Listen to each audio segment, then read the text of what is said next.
Today's discussion, today's announcement, today's briefing is very personal to me as a father of 4 young kids, 10 years of age or younger, to the 6.15 million school kids that are part of our public education system here in the state of California, and some 625,000 adults that support our public education system in the state of California. To Dr. Galley, who you'll hear from in a moment, a father of 4, to so many members of our staff that are looking forward to our children getting back to school, getting quality education, and allowing us as parents to get back to work where we are able to, and to make sure that we're attending as we anticipate this time every year to so many other responsibilities as parents and caregivers.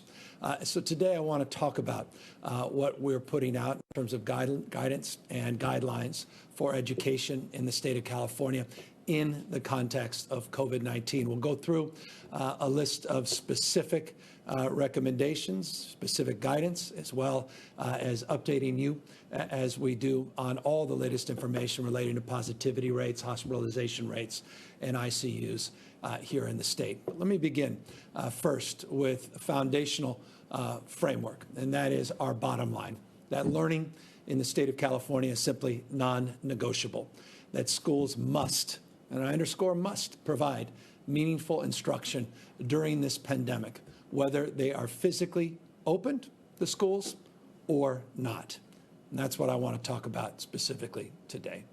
Our students, our teachers, staff, and certainly parents, we all prefer in-classroom instructions for all the obvious reasons, social and emotional foundationally, but only if it can be done safely. As a parent, I believe that as someone that has a responsibility to help support the education of 6+ million kids in the state of California, have the backs of our staff, our teachers, our school nurses, our counselors, our guidance staff, principals, bus drivers, janitors, all the folks that are responsible for the caretaking, the safety and the health of our children. We have to have their backs as well, including, obviously, the preciousness that is our children and the kids in our education system. But safety is foundational, and safety will ultimately make the determination of how we go about educating our kids as we move into the fall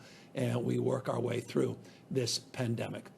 Here is the 5 principles that we are laying out in terms of our expectations. Here is our pandemic plan for schools in the state of California. Number 1, safe in-person school based, again, if you're going to be in person in the school, based upon local health data. And I'll walk through that bullet point in more detail in a moment. We have new mask requirements that we are putting forth today, some clarification and some constructive guidance on physical distancing and other adaptations that we expect to see within the school setting. We're putting out specific guidance as it relates to testing and contact tracing in our school system, and what we mean by distance learning. And the word rigorous is foundational. If we're going to have distance learning, and we will, to make sure that it's real, that we address equity, we address the divide, and it's quality. It's rigorous distance learning. Let's talk about number 1. Using data, using the foundational data that we have laid out county by county all throughout the state of California. We are now putting forth guidelines that say schools can physically open for in-person education when the county that they're operating in has been off our monitoring list for 14 consecutive days. If you've tuned into these daily briefings, you're very familiar with our monitoring list. I'll be updating that list later in the presentation today. But we are now putting forth guidelines that say, based on the data, based upon the background spread, the community spread of the virus, that if you are not on that monitoring list, you can move forward as a county if you choose to physically open your campus, physically open your schools. However, schools that don't meet this requirement, they must begin the school year this fall through distance learning. Number two, and I'm going to get to that in a moment. Number two, we're putting forth a new mask requirement in the state. All school staff and students, all staff and students in third grade and above must wear masks. Students in the second grade or below, we strongly encourage wearing masks and face shields. I have a very young son, Dutch, and caregivers, when he first saw masks, he naturally recoiled. A lot of caregivers now have face shields, and he can see their expressions, their humanity, and that's why we put specifically guidance out as it relates to not just masks, but face shields as well. Our third frame of guidance that we're putting forth today is around physical distancing, and as I mentioned, other adaptations. So on the physical distancing side, we believe that it's incumbent upon staff to maintain at least a 6-foot distance between each other and a 6-foot distance between themselves and the students. We believe that school day should start with symptom checks, meaning temperature checks. We have robust expectations around hand washing stations, sanitation, deep disinfection efforts, and that these schools have, along the lines of the adaptations, have quarantine protocols. And we'll talk a little bit more in a moment about these continuity and attendance plans that each school site is now responsible for putting forth. As it relates to the issue of testing, there's a requirement that we test on a rotating basis a cohort of staff on a consistent basis. Dr. Galley will talk a little bit more about that. And in turn, we are bringing to the school system the benefit and support of the 10,000+ contact tracers that we have trained here in the state of California in partnership with UCSF and UCLA with a backbone and a database that now has organized a collective. We want to turn our contact tracing where we think it can become very effective in these school environments, could be very effective in mitigating the spread and trying to understand exactly where and how the spread had advanced, and allow us obviously to isolate and quarantine cohorts of not only children but staff as it relates to mitigating that spread further.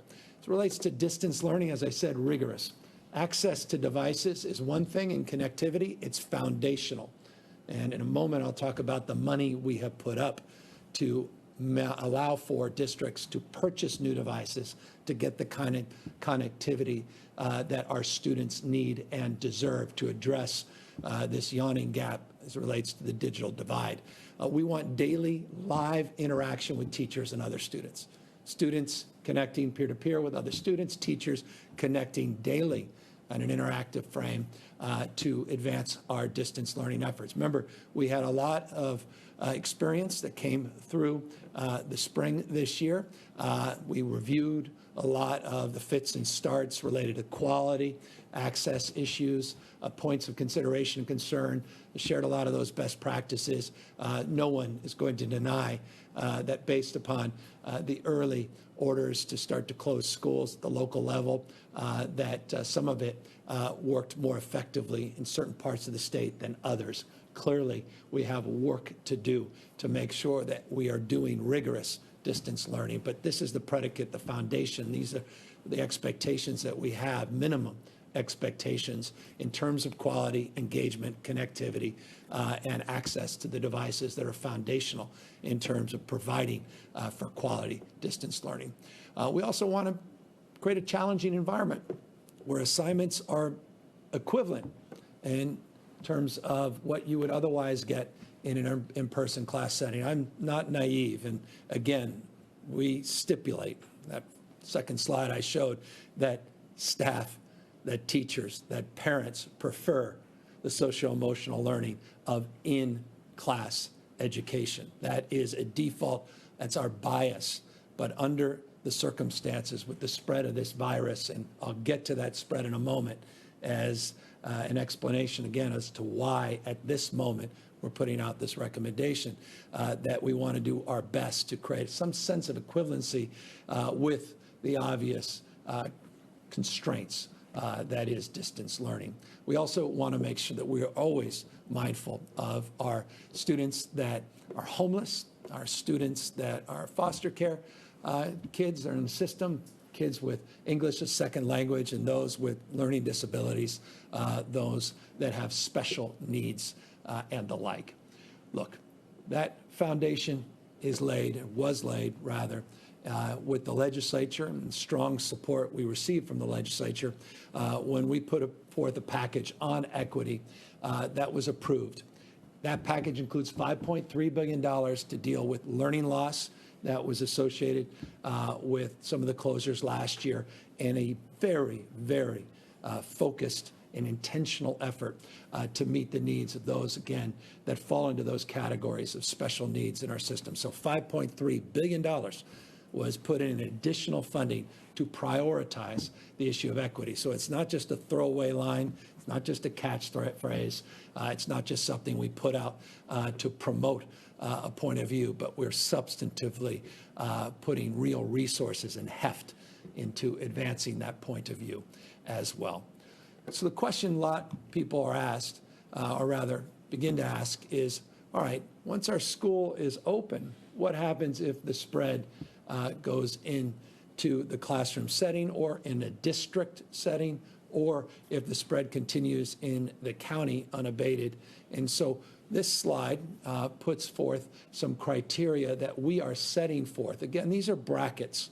And within these brackets, we'll work through with the county and all the local conditions and recognizing the nuances and the gray areas that are part of a system as large as ours, over 1,000 school districts here in the state of California, in addition to all of these county superintendents and all of these local districts and cities and counties and all the jurisdictional criteria. It makes this, unlike any other state in terms of size and scope, challenging. But nonetheless, here's the minimum expectation in terms of expectation to consult with public health officers first if a classroom cohort has to go home because there's a confirmed case. If a school goes home with multiple cohorts that have cases, or we stipulate 5% of the school, local school, not district, local school is positive, then it would trigger criteria to consider closing, or mandate rather, the closure of that school site. However, one school does not make a district. And depending on the size and scale of your district, this could be multiple schools or just a few schools. If they have similar cohort caseloads, we then have a stipulation here, mandate that if 25% of the schools that compose of a district have positive cases that reach that threshold, that they need to be closed within a 14-day period. So that's the foundation that we're laying out today on public education guidance. As many of you know, we put out guidance to the Department of Public Health, California Department of Public Health, some time ago. There's a lot of local guidance. You have CDE, which is the California Department of Education, that put out guidance as well. The purpose of today is to try to lean in from health and data perspective in terms of our expectations, public and private schools in the state of California, expectations, mandates with the flexibility that recognizes each part of the state is unique. Each part of the state is distinctive. Some counties are on the monitoring list for a good reason. Others are not for an equally good reason because they're not seeing the outbreak and as a consequence are able to do the in-person education.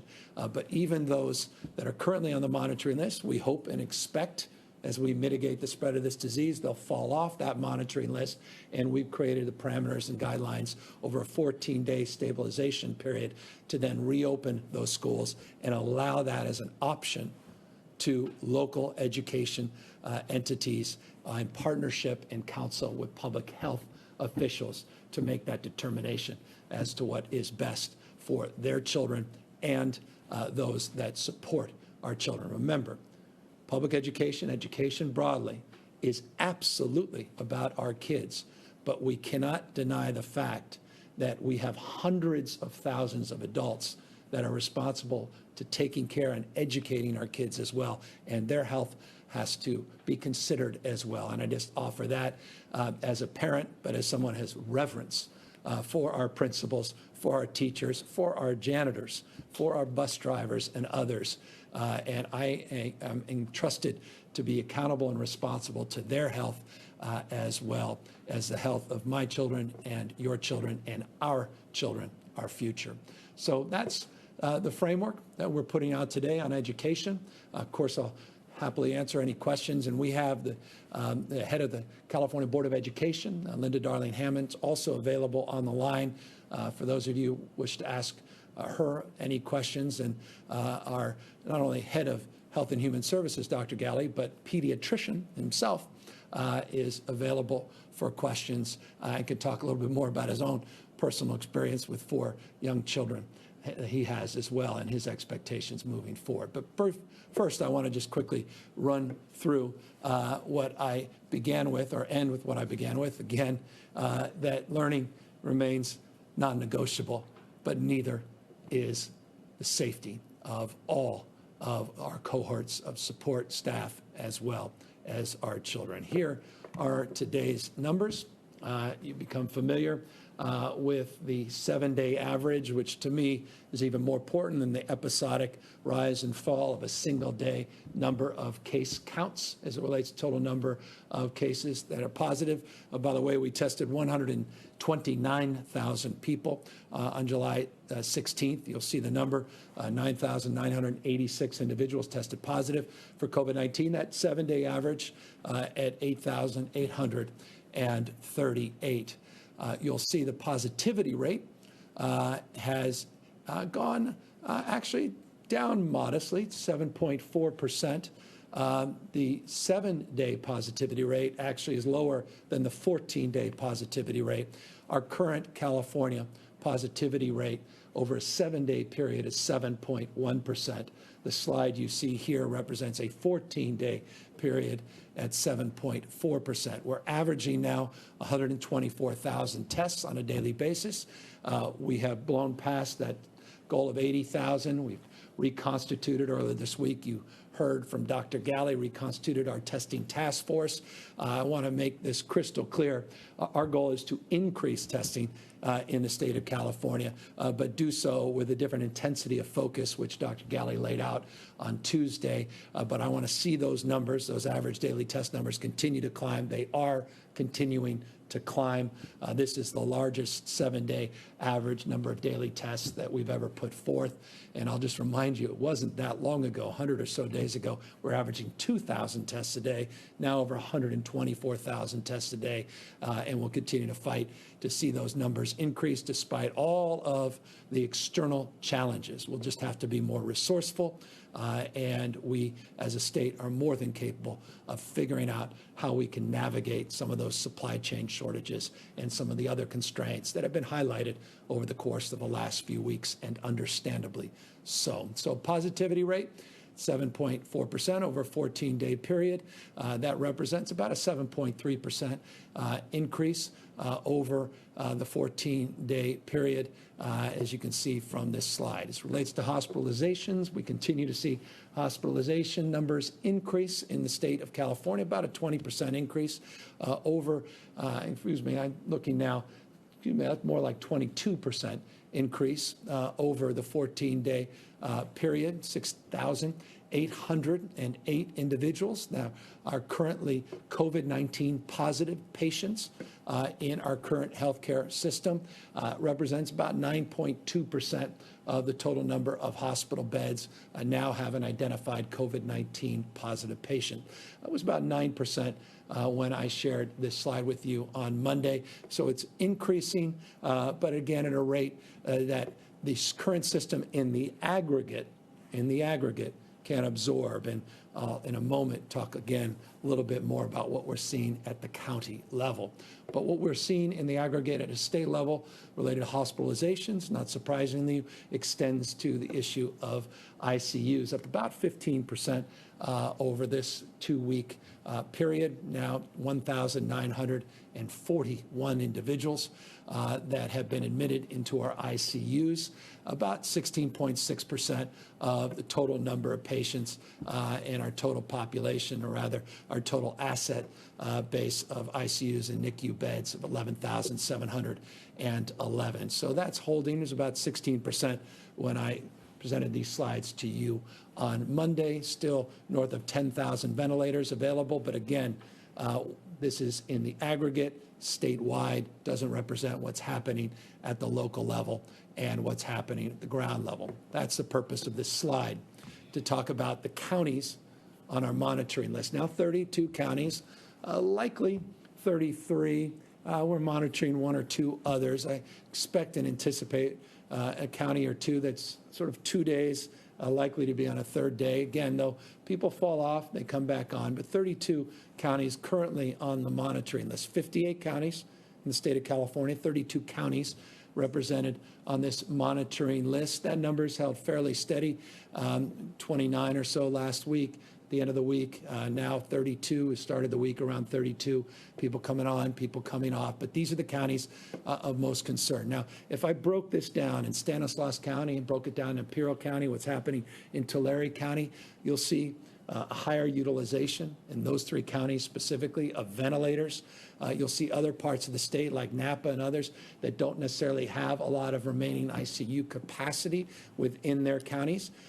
That's a cause of concern, but please consider that the concern is not unnoticed in terms of our pandemic planning, in terms of our strategy to engage at a regional basis, our healthcare delivery system, our hospital system that absorbs patients from outside of counties into other counties. So while it's understandable that some of these things generate screaming headlines, it also, I think, should be contextualized that there are smaller jurisdictions that don't have a lot of capacity. Just a few patients in the ICU will fill up their ICU capacity, but that doesn't mean we're not attending to the needs of those patients. Quite the contrary. That's part of a larger regional approach. So the counties matter, regions, multiple counties also are points of consideration. The Central Valley, we're starting to see an increase in the spread. Southern California continues to remain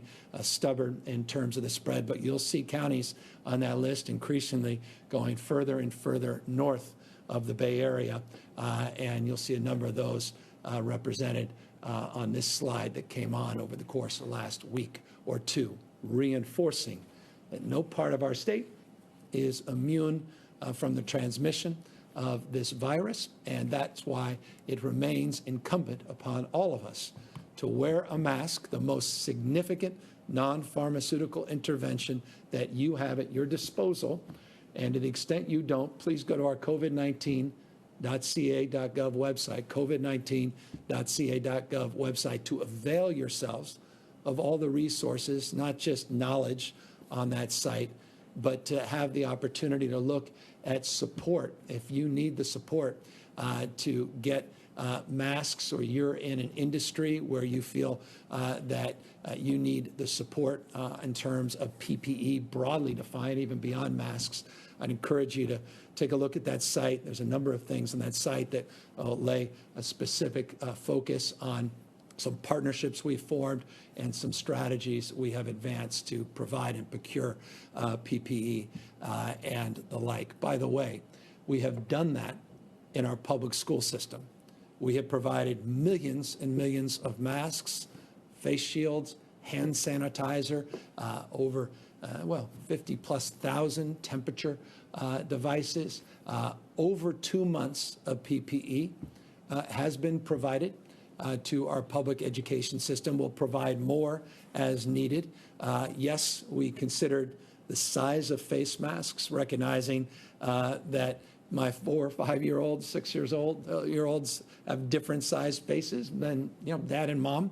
And so we are also considering that in terms of the next tranche of not only procurement, though we've been in the process of procuring different size masks, but in terms of the distribution of the same. And so I just also want to make that point, that $5.3 billion you saw on the equity slide was focusing on equity broadly, but it's money that is available for additional purchases of PPE, money that is available for additional purchases of connected devices, money that's available to address the digital divide.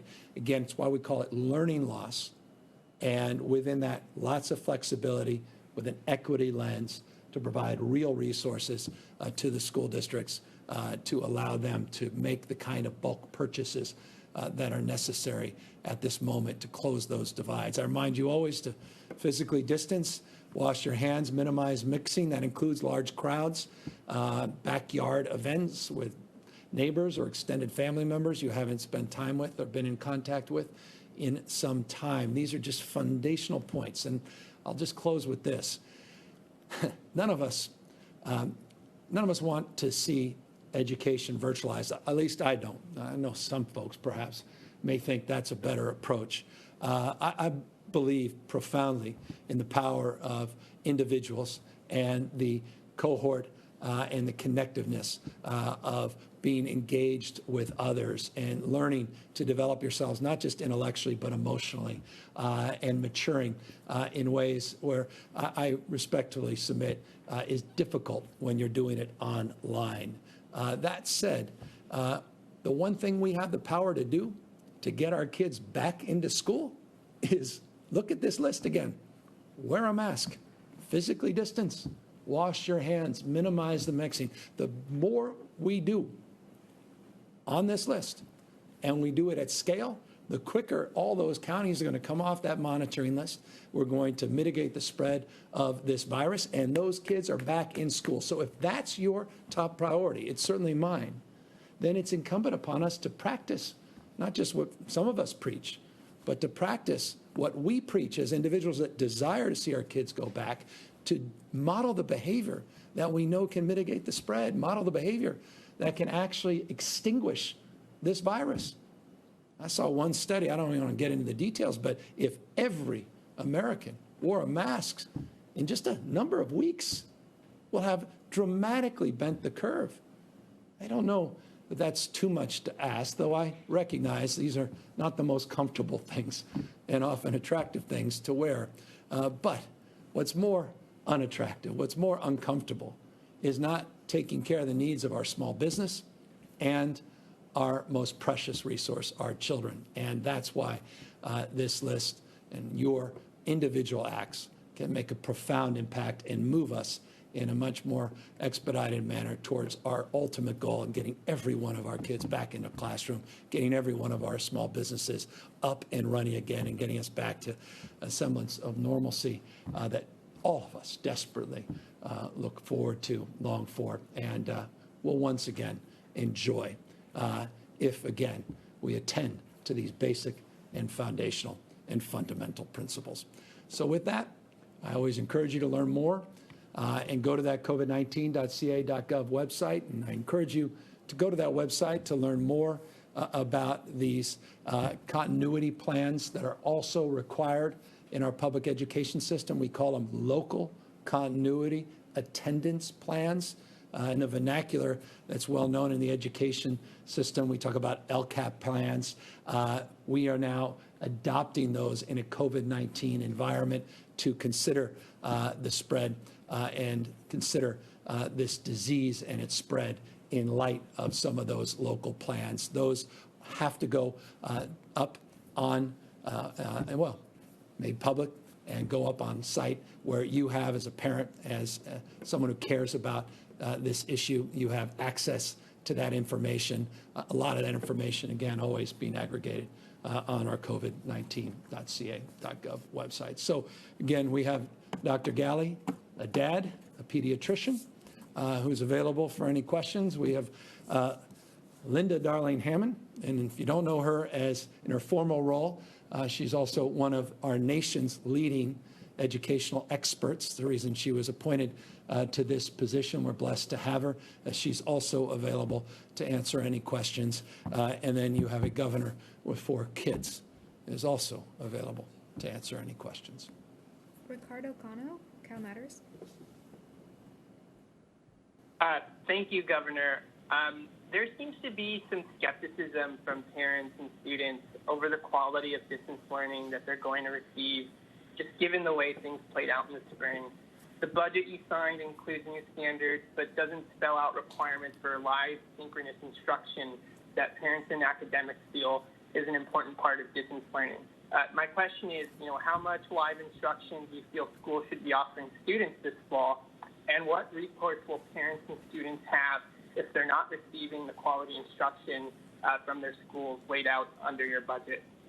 Well, we stipulated $5.3 billion in terms of statutory language and expectation that certain conditions will be met as it relates to rigorous online and distance learning. So we laid those out in very specific terms here today in terms of the slide that I put up. Let me put that slide now back up because it will will answer your question more specificity.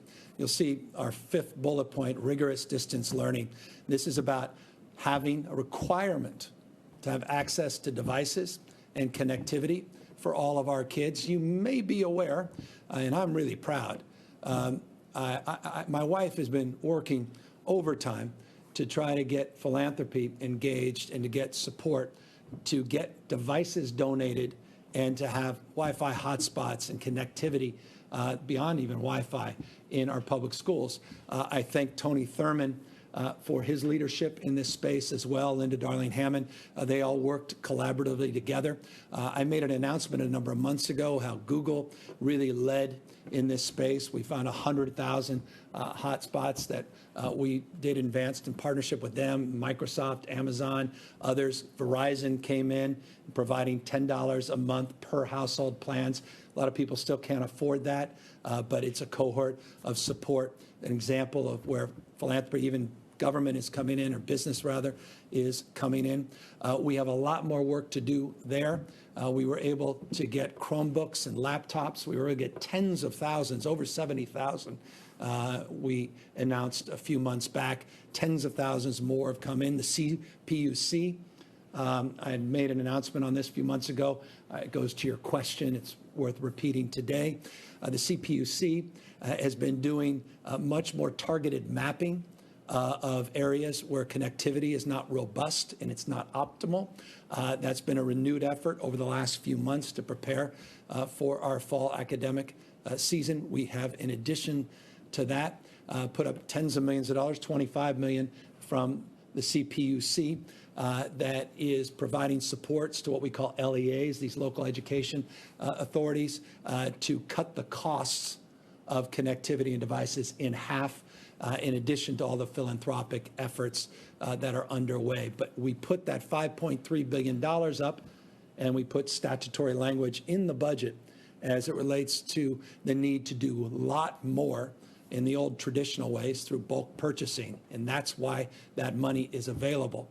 And that's why it's incumbent upon districts in the next couple of weeks that are opening up, some as early as August 17th, to purchase these devices to get that connectivity moving. Let me just give you a novel example of some of the connectivity. The city of Sacramento outfitted a lot of old school buses for connectivity and put out a playbook for other parts of the state to consider a possibility of mobile connectivity as well. It's just an example of some of the work that's being done, some of the innovation that deserves some recognition. It's not a solution at scale, but it gives you a sense of what's been going on and what we intend to advance.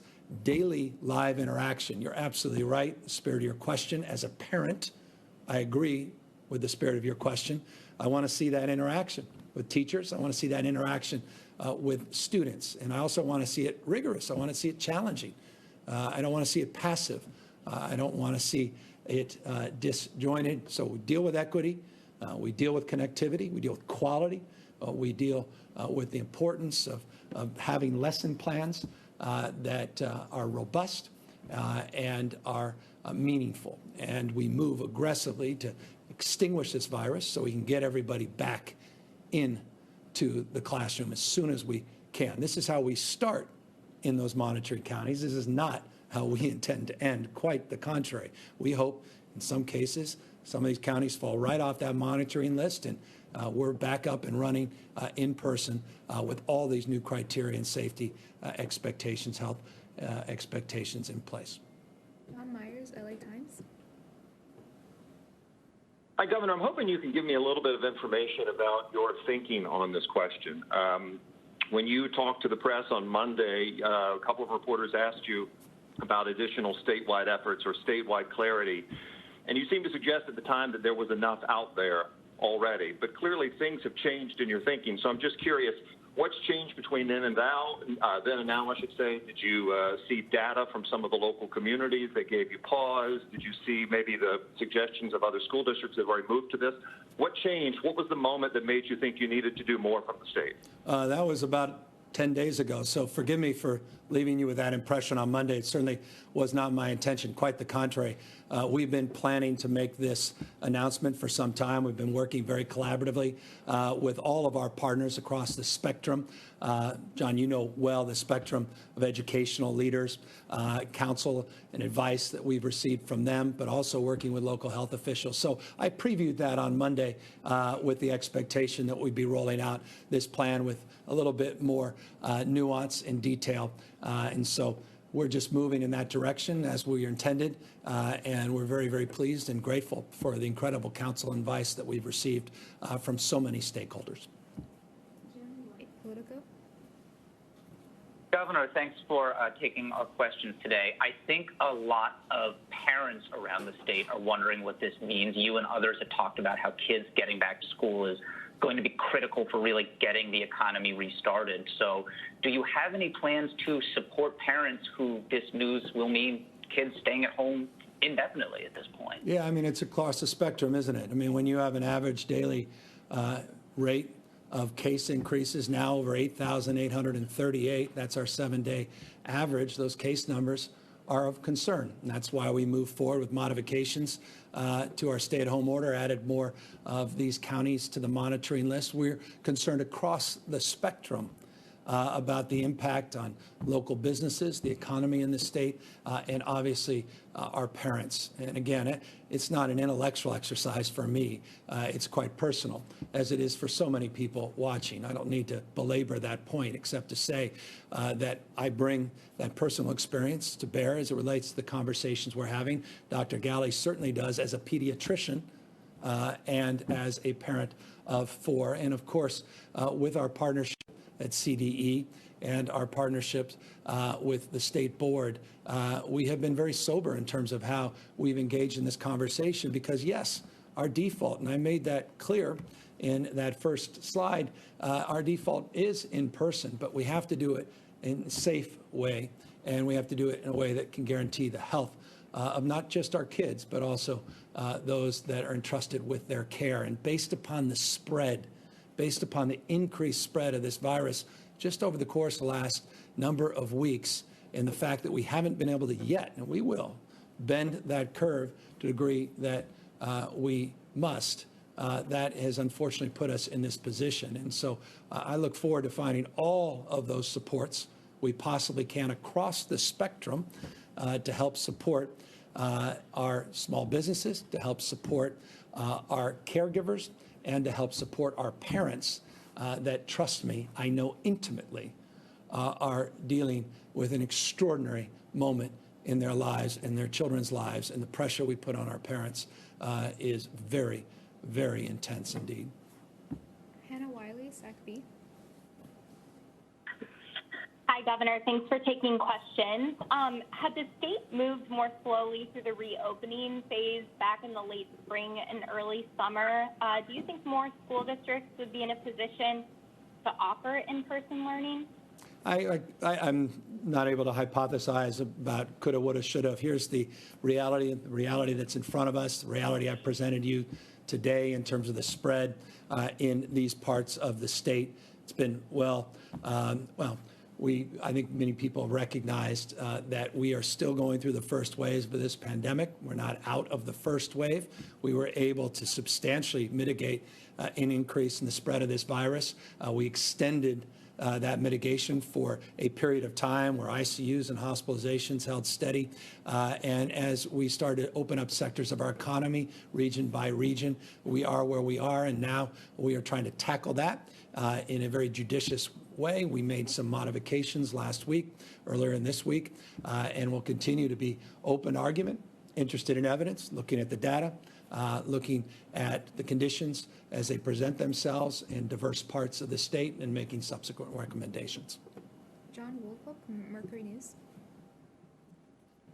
Hi, Governor. Can you just clarify, this is a order or a recommendation, and can you clarify this is public as well as private schools or just public schools, and does it affect universities? Yeah, public, private, university guidelines we are working on. Basically done. I'm socializing between us with the new incoming president of the UC system that's now transferring over. I want to make sure I don't put anything out as he's about to come on board, but we've been working overtime for our CSUs and UCs, community colleges, very, very collaboratively, and so that guideline will be coming out very shortly. As it relates to your question about public, private, it includes public and private, and yes, as it relates to the stipulations that we put forth in our budget for public education, the criteria and the statutory language, the hold harmless agreements, and other relevant information that was put forth, adopted by the legislature and signed by me, it puts this in the form of a mandate in our public education system. Dustin Gardner, SF Chronicle.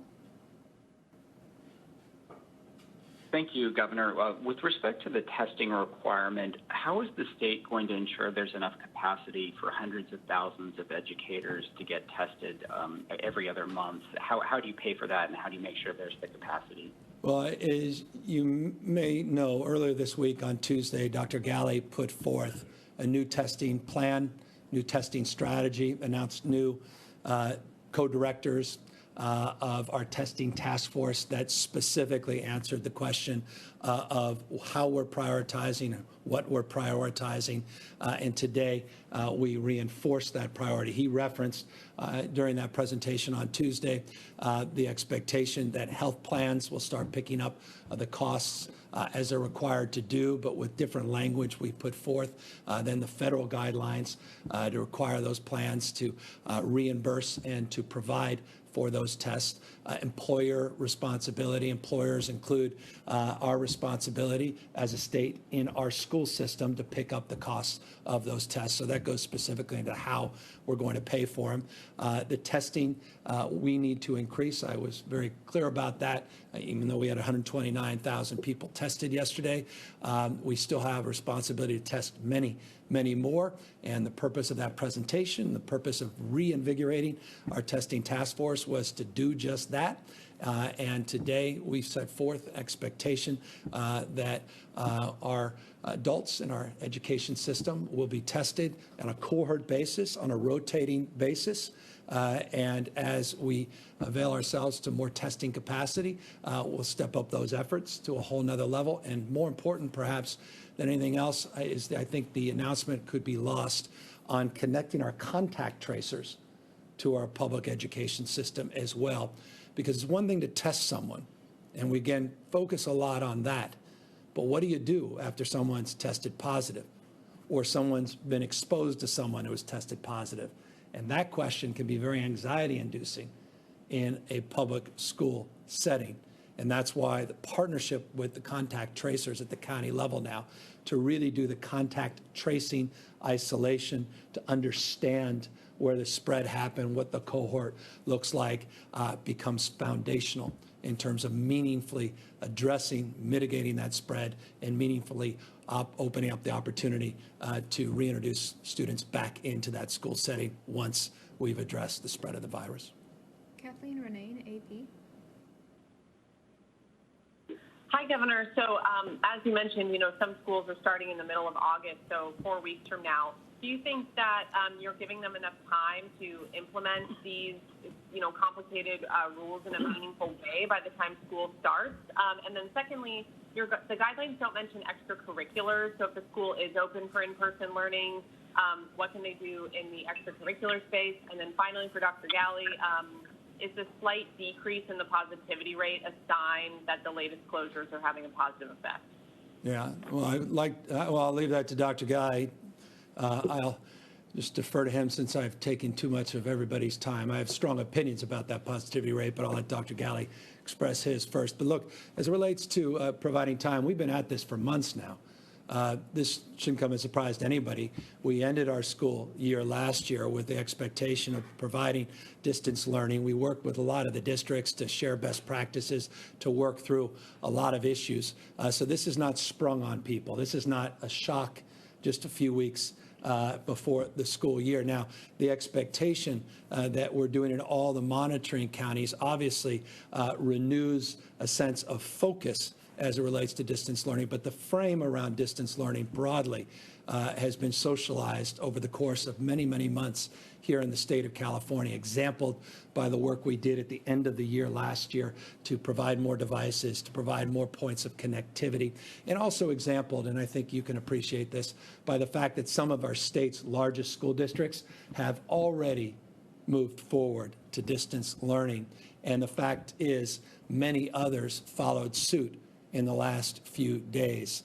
And so you have dozens and dozens and dozens of districts that already are moving down this path.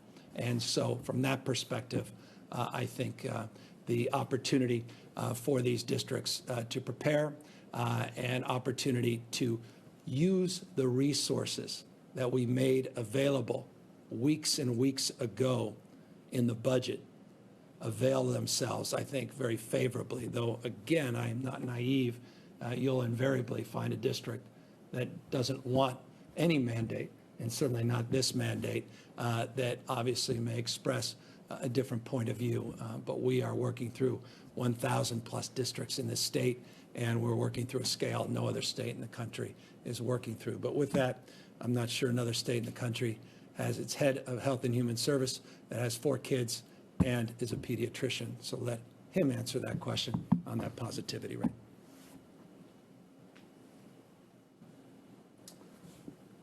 Thank you, Governor.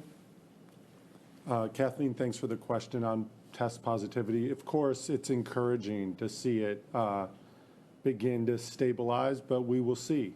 I think we're doing a lot more testing. We know that we're seeing more transmission as evidenced by the increased number of cases over a 7-day average. But certainly one of the first signs is that we start to see more of our tests come back negative and that positivity rate come down. So as we do every day, we're going to keep watching it very closely, take it in context of some of the increased challenges of getting test results back because of the large number of tests being done across the nation. So yes, it's encouraging, but we're going to watch it closely, and we're prepared for whatever we see tomorrow and over the trend. So we continue to push out testing, try to get it to the places where we know we're seeing cases increased in those communities where it's vital and important, and we'll be keeping up on the updates, and as soon as we feel confident in that trend and we see other numbers start to stabilize, we'll credit some of the moves we made over the last few weeks to those. And this is that time that, given it's been about 3-4 weeks since we first started to make moves, the governor with his finger on the dimmer, moving it down a little bit. So we're right in that time period where we may see some of the changes and the benefits of those. So with all of you, we'll watch it closely and see where we are over the weekend and early next week. And just to reinforce for folks, the positivity rate on the 7-day, when we announced it on Monday, was about 7.7%, 7.1 today. But I've got to just say, it's a point of caution. Those positivity numbers can fluctuate significantly in the 7-day averages. And so we may be at a completely different place on Monday. And so, again, some of these data points, even these short-term trends, I want to caution folks. But nonetheless, I want to thank everybody for their indulgence and their personal responsibility over the course of the last few weeks in allowing us to move forward at this next level to mitigate the spread of this virus. CRA News. Governor, on the topic of parents that have students with special needs, I spoke to several parents over this course with students on the autism spectrum. They say their children have regressed considerably since distant learning last semester. It just didn't work. With less than 2 weeks for some of these districts, I understand there's additional funding, but realistically, how quickly is that going to be divvied up, and what additional services will be offered in terms of interaction for students with special needs? Yeah, no one, and I mean no one better positioned than the champion of special education reform, Linda Darling Hammond, who's on the line. Linda can answer that question more effectively than perhaps anyone. And so let me ask Linda to answer that question, and I'll fill in wherever she leaves off. Linda? Thanks very much for that question. And, we're very concerned about meeting the needs of the full range of students. All of the districts have been aware that they need to have capacity for distance learning and begin to adapt what they're doing for students with special needs. We will have standards and guidance, further standards and guidance coming out over the coming week. But in the meanwhile, a lot of the districts and county offices have been developing resources, many of them targeted for students with special education needs, curriculum, and plans for how teachers will be able to do one-on-one as well as small group instruction, whether it's in person or online. There's been a lot of training happening this summer, and many teachers are learning how to, both getting the time put in their schedule and learning how to use the breakout room in Zoom so that a small group can meet with them, including students who need one-on-one attention. The paraprofessionals sometimes can be one-on-one in that Zoom breakout room and in other contexts to work directly with students in the ways that they need to receive services. So I think we're going to see a lot more capacity this school year than we were able to have in all districts last school year to really respond to both classrooms as a whole and the needs of particular students. And of course, as the governor said, we want to get people back to school in person. And the guidelines not only say who can't open school, but who can. That's going to actually be encouraging, and how counties and districts and schools can get sort of off the distance learning list, if you will, and back in school in person. And so as districts have been providing their Plan A and Plan B for classrooms of kids and individual kids, there's been a lot of attention that they've been able to provide with new resources from the Collaborative for Educational Excellence and from the CDE to help them do that. Appreciate it. And Linda, and let me, if I may, interject and ask you a question as well, just in relationship to the work that CDE has done, all of your cohorts and partners, and the superintendent of public education, the webinars, et cetera, just on the distance learning question. I thought Kathleen's question was a right question about the fact that some schools are opening as early as August 17th. Not all of them had announced that they were moving towards distance learning. Now they are compelled in these monitoring counties. To talk a little bit about the last few months, maybe you can fill in with a little bit more specificity the work that has been done, that we haven't just been sitting on our hands as it relates to preparing for some expectation that we may see distance learning this fall. Can you fill in just perhaps a little more nuance into that? Sure. The CDE, the California Department of Education, has been offering both a wide variety of resources, including curriculum resources, instructional resources, and webinars to educators, both around, general instruction in distance learning and best practices, but also specific for English learners, for students with disabilities. Our Center for Collaboration and Excellence in Education, the CCEE, has also been working very closely with county superintendents who then work with their district superintendents. A number of them have created entire curricula that are now available for districts that didn't have a pathway to a continuity plan for instruction earlier. and have been holding up best practices, including for students with disabilities, in ways that have been traveling across the state at a very rapid clip. We do have an infrastructure where the county offices work directly with the districts in their counties, and they're getting a lot of support from both of those agencies at the state level. And they also then are in touch at the county level with county public health providers and health departments, so that the toggling that we're going to need to do between the safe environment for learning and the method by which the learning will be enabled can be done in a much more coherent way than we were able to do in the spring. Remember, in the spring when we first closed schools, a lot of people thought it would be 2 weeks. So they were just providing some, supplementary resources. Some districts only had instructional packets. Many of them did not have the devices and connectivity for all of the students that they needed to have to really be in touch with kids one-on-one. That synchronous instruction is now required. So we're much better positioned going into this school year in every county and district to support the needs of children than we were back in the spring. I appreciate that. Thank you, Linda. Thank you. Next question. Muzadik Bidar, CBS News. Hey, Governor, thank you for taking the question. The Trump administration has made clear in recent weeks that reopening America goes hand in hand with reopening schools. President Trump has said he will pressure governors to open all schools.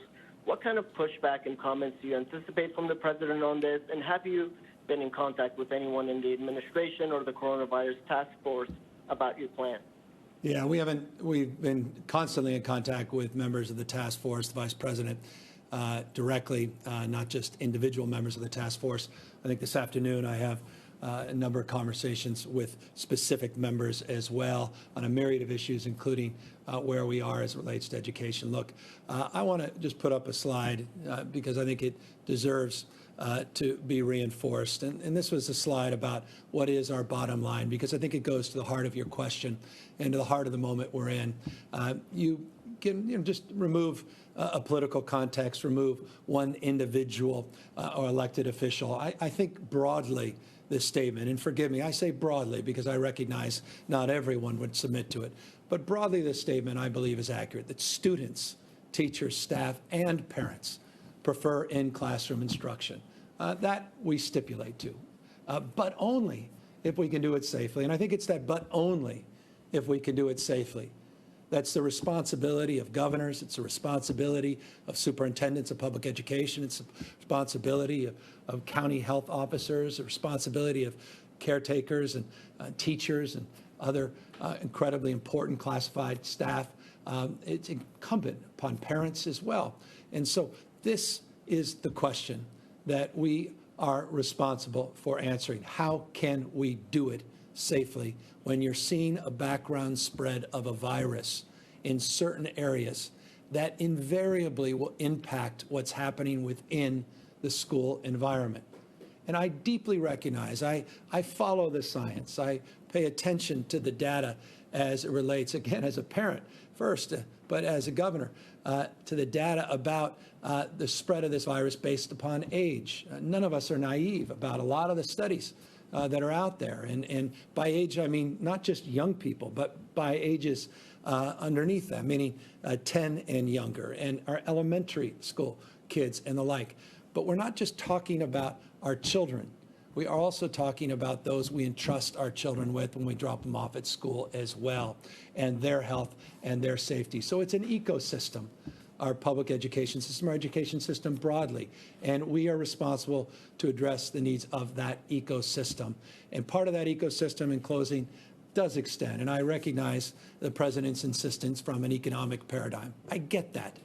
It also impacts the larger economic question, because we all recognize as parents the need not only to get our kids back to school where they're healthy and safe, but also for us to get back to work as well. So all of these things are being weighed They weigh heavily on all of us as parents, as members of community that have roles of responsibility.